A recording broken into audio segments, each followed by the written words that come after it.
Hello जी।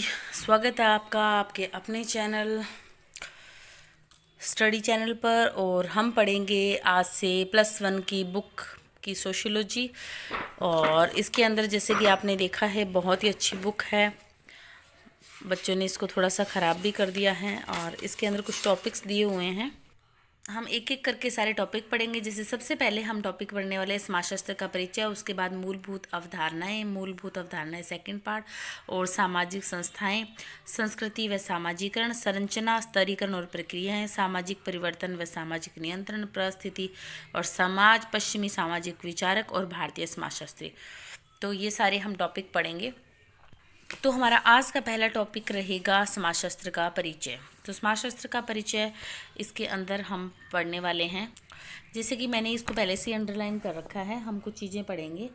जिसे आप जानते हो कि सामाजिक मूल्य इत्यादि तत्कालिक समाज आवश्यकता के कारण ही जन्म लेते हैं। इसी तरह से इसकी उत्पत्ति भी समाज में तात्कालिक आवश्यकताओं को पूरा करने के लिए होती है। जब मनुष्य की रुचि अंतरिक्ष में बढ़ी तो किसका विकास हुआ? खगोल विज्ञान का विकास हुआ। और समुद्र की इकाइयों को जानने के लिए समुद्र विज्ञान का।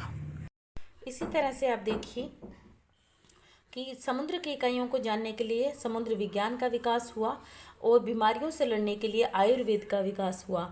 और इसी तरह से हमारी जो अर्थशास्त्र आर्थिक गतिविधियों को जानने के लिए, राजनीति शास्त्र राजनीतिक गतिविधियों को जानने के लिए इसका विकास हुआ। और 19वीं सदी के प्रारंभ तक किसी ऐसे विज्ञान का विकास नहीं हुआ था जो संपूर्ण समाज का अध्ययन करता हो, किंतु सामाजिक व्यवस्थाओं में बहुत तेजी से परिवर्तन हुआ। इनमें से कुछ ऐसी सामाजिक स्थितियां जिन्हें समाजशास्त्र के उद्भव के लिए जिम्मेदार माना जाता है। इनमें से 1450 से 1850 के बीच समय में यूरोप में कहाँ पे हुई थी? यूरोप में क्या हुई थी? यूरोप में कमर्शियल रेवोल्यूशन यानी कि वाणिज्यिक क्रांति कब हुई थी? यूरोप में हुई थी 1450 से 1800 के बीच में हुई थी। पुर्तगाल, पोलैंड, हॉलैंड और स्पेन। पुर्तगाल, पोलैंड, हॉलैंड और स्पेन जैसे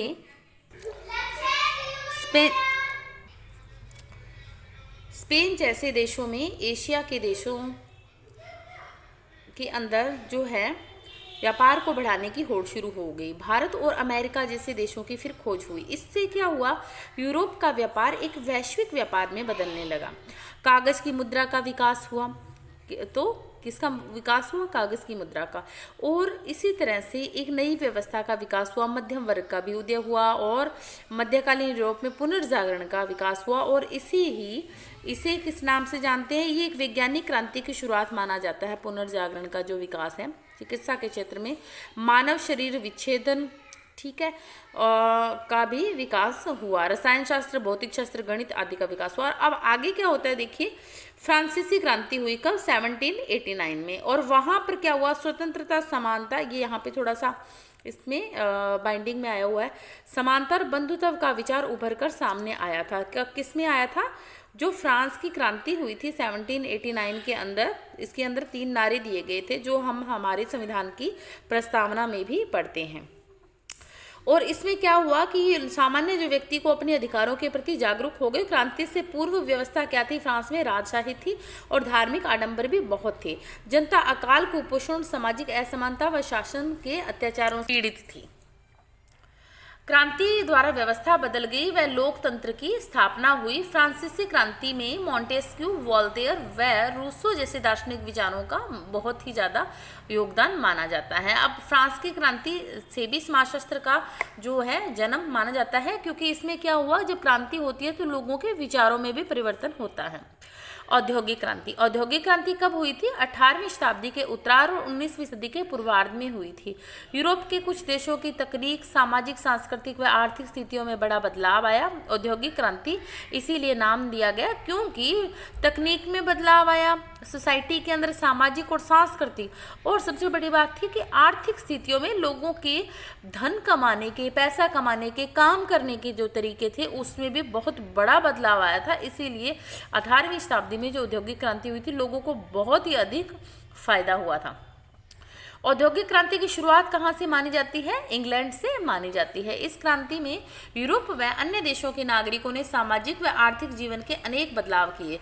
उद्योगों का मशीनीकरण हुआ, उत्पादन में अत्यधिक वृद्धि हुई, पूंजीवाद का विकास हुआ, औद्योगिक श्रमिकों के रूप में नए वर्ग का उदय हुआ और बहुत सारे लोग जो हैं कृषि, छोटे उद्योग को छोड़कर बड़े उद्योगों में मजदूरी काम करने के लिए चले गए। नए शहरों का विकास हुआ और इस व्यवस्था में श्रमिकों का शोषण बड़े पैमाने पर हो रहा था, क्योंकि जो फैक्ट्री के लोग थे उनको काम चाहिए था, काम के लिए श्रमिकों की भी जरूरत थी, लेकिन उनका शोषण भी बहुत हो रहा था। ठीक है। इस प्रकार यूरोप में आने वाले सामाजिक, सांस्कृतिक, धार्मिक व आर्थिक बदलावों ने एक ऐसे विषय की आवश्यकता उत्पन्न किया। तो ये जो बदलाव हुए थे, इससे एक विषय की जरूरत हो गई। वो कौन सा था? समाजशास्त्र। 1838 में फ्रांसीसी दार्शनिक ऑगस्ट कॉम्ट ने एक विषय के रूप में समाजशास्त्र की शुरुआत की और इससे पहले सामाजिक भौतिकी इसका नाम था, बाद में इसका नाम क्या था? सोशियोलॉजी कर दिया गया। तो आज की वीडियो में हम इतना ही पढ़ेंगे। नेक्स्ट वीडियो में हम पढ़ेंगे भारत में समाजशास्त्र का विकास। Thanks for watching.